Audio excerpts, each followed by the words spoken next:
Lucas, capítulo 11. Jesus estava orando num determinado lugar. Quando acabou de orar, um dos seus discípulos pediu: Mestre, ensina-nos a orar. João ensina os discípulos dele.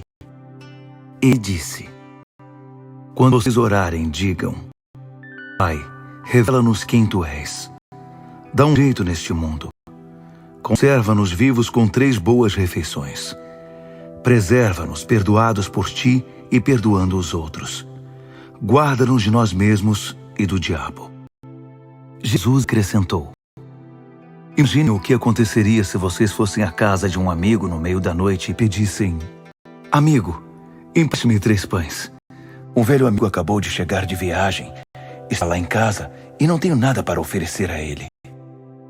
Já cama, seu amigo responde: Não me incomode, já tranquei a porta e meus filhos estão dormindo.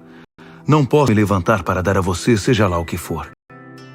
Digo a vocês, se ele não se levantar pela amizade, vai levantar por causa da insistência e dar tudo o que o amigo está pedindo. Isso é o que eu quero dizer. Peçam e conseguirão. Busquem e acharão. Batam e alguém abrirá a porta. Não larguem com Deus. Sejam objetivos. Peçam aquilo de que estão precisando. Não estamos num jogo de gato e rato, nem de esconde-esconde. Se o filho pedir pão, você o enganaria com serragem? Se pedir peixe, iria assustá-lo com uma cobra viva servida na bandeja?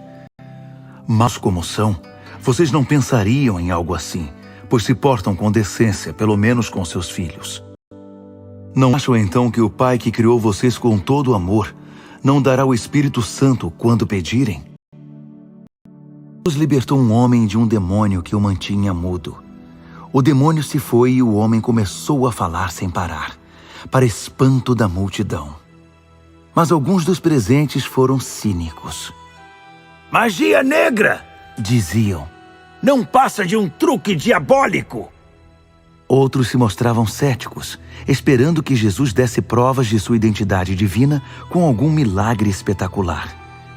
Jesus sabia o que eles estavam pensando e disse: Qualquer país em guerra civil prolongada acaba devastado. Uma família que vive brigando se desintegrará.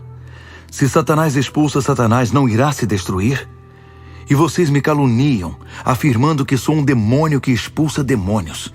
A mesma calúnia não se aplica para os exorcistas de vocês? Mas se é pelo dedo de Deus que expulso espíritos maus, então com certeza o reino de Deus está aqui. Se um homem forte, armado até os dentes, fica de guarda em sua casa, a propriedade está segura. Mas e se um homem ainda mais forte e com armas mais poderosas o atacar? Ele será derrotado. O arsenal que o tornava tão confiante agora é inútil. E seus bens mais preciosos serão tomados. Isso é guerra, e não há território neutro. Se vocês não estão do meu lado, são meus inimigos. Se não ajudam, estão atrapalhando.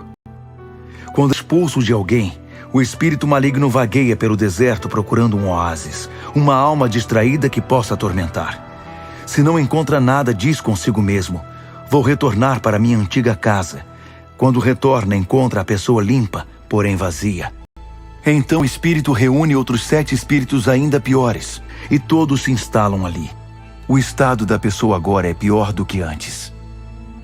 No meio da explicação, uma mulher ergueu a voz no meio do povo. Bendito é o ventre que carregou você, e os peitos que o amamentaram. Jesus comentou: Benditos mesmos são os que ouvem a palavra de Deus e aplicam à própria vida. Enquanto a multidão aumentava, Jesus mudou de assunto. O espírito desta época está errado. Todos querem uma prova, mas procuram um tipo errado de prova. Vocês procuram alguma coisa que satisfaça a curiosidade e são ávidos para ver milagres. Mas a única prova que terão é a de Jonas e dos ninivitas, que de fato nem se parece com uma prova. O Filho do Homem representa para esta geração o que Jonas representou para Nínive. No dia do juízo, os ninivitas irão depor, e o testemunho deles condenará esta geração, porque Jonas pregou para aquele povo, e eles mudaram de vida. Um pregador muito mais importante que Jonas está aqui, e vocês ficam exigindo provas. No dia do juízo, esta geração também será condenada pelo testemunho da rainha de Sabá, porque ela viajou dos confins da terra para ouvir o sábio Salomão. Uma sabedoria muito maior que a de Salomão está aqui, bem diante de vocês, e vocês querem provas. Ninguém acende uma lâmpada para escondê-la numa gaveta. Ela é fixada num lugar alto para que todos na sala possam vê-la. Os olhos de vocês são a lâmpada que ilumina todo o corpo. Se viverem na fé, seu corpo se encherá dessa luz. Mas se viverem com olhos cheios de cobiça e desconfiança, seu corpo será um celeiro cheio de grãos mofados. Mantenham os olhos abertos, a lâmpada acesa, para não caírem na escuridão. Mantenham a vida sempre bem iluminada. Depois desse discurso, um fariseu convidou-o para jantar. Jesus entrou na casa do homem e tomou seu lugar à mesa. O fariseu ficou chocado e ofendido ao perceber que Jesus não havia se lavado antes da refeição. Mas o mestre reagiu. Que vocês, fariseus, lustram suas xícaras e pratos a ponto de brilharem ao sol. Mas sei também que vocês estão bichados de cobiça e maldade dissimulada. Fariseus tolos, aquele que fez o exterior não fez também o interior? Abram o bolso e o coração e ajudem os pobres. Assim terão também a vida limpa, não só as mãos e os pratos. Estou cansado de vocês. São um caso perdido, impostores. Vocês mantêm registros meticulosos e dão dízimo de cada centavo que ganham, mas arrumam um jeito de burlar o que importa: a justiça e o amor de Deus. A atitude cuidadosa tem o seu valor, mas o essencial é indispensável. Vocês, fariseus, são um caso perdido, impostores. Fazem questão dos lugares de honra no serviço religioso e amam o glamour dos elogios públicos. Impostores, vocês são como sepulturas sem inscrição. As pessoas passeiam pela superfície bonita, sem suspeitar da podridão 7 palmos abaixo. Um dos líderes religiosos protestou. Mestre, o senhor percebe que está nos insultando? E respondeu.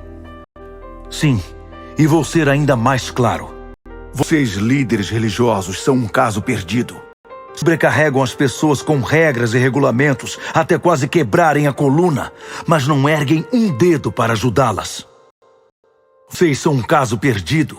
Constroem túmulos para os profetas que seus antepassados mataram, mas esses túmulos, na verdade, são monumentos aos seus antepassados assassinos e confirmam o que diz a sabedoria de Deus.